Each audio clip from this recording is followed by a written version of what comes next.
प्रिय भक्तगणों, आज भादो मास कृष्ण पक्ष की त्रयोदशी तिथि है। आज शनि प्रदोष का व्रत है।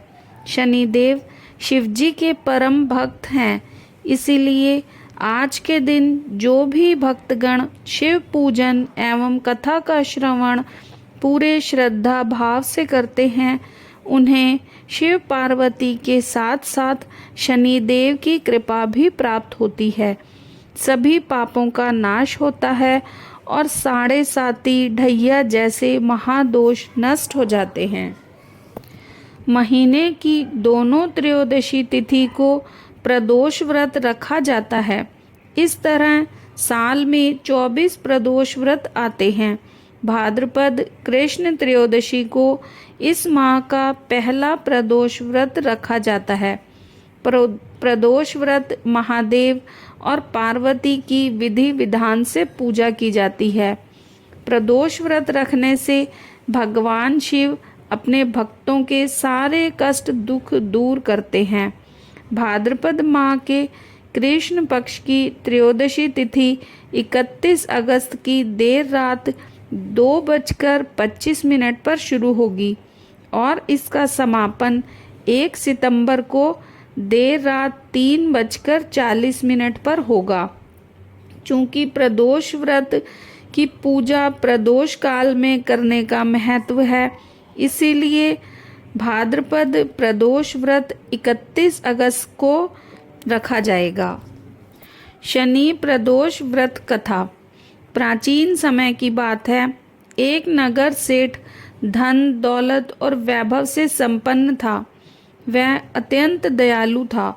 उसके यहाँ से कभी कोई भी खाली हाथ नहीं लौटता था। वह सभी को जी भर कर दान दक्षिणा देता था। लेकिन दूसरों को सुखी देखने वाले सेठ और उनकी पत्नी स्वयं काफी दुखी थे। दुख का कारण था उनकी संतान का न होना। एक दिन उन्होंने तीर्थ यात्रा पर जाने का निश्चय किया और अपने कामकाज सेवकों को सौंपकर चल पड़े।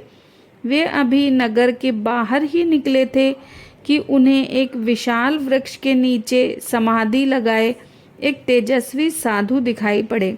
उन्होंने सोचा कि साधु महाराज से आशीर्वाद लेकर आगे की यात्रा शुरू की जाए। पति पत्नी दोनों समाधिलीन साधु के सामने हाथ जोड़कर बैठ गए और उनकी समाधि टूटने की प्रतीक्षा करने लगे। सुबह से शाम और फिर रात हो गई, लेकिन साधु की समाधि नहीं टूटी। मगर सेठ पति पत्नी धैर्यपूर्वक हाथ जोड़े बैठे रहे। अंततः अगले दिन प्रातःकाल साधु समाधि से उठे। सेठ पति पत्नी को देखकर वह मंद मंद मुस्कुराए और आशीर्वाद स्वरूप हाथ उठाकर बोले, मैं तुम्हारे अंतर मन की कथा भाप गया हूँ वत्स। मैं तुम्हारे धैर्य और भक्ति भाव से अत्यंत प्रसन्न हूँ।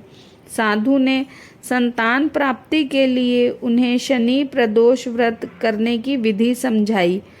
तीर्थ यात्रा के बाद दोनों वापस घर लौटे और नियम पूर्वक शनि प्रदोष व्रत करने लगे।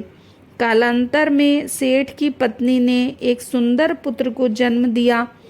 शनि प्रदोष व्रत के प्रभाव से उनके यहाँ छाया अंधकार लुप्त हो गया और दोनों आनंद पूर्वक रहने लगे।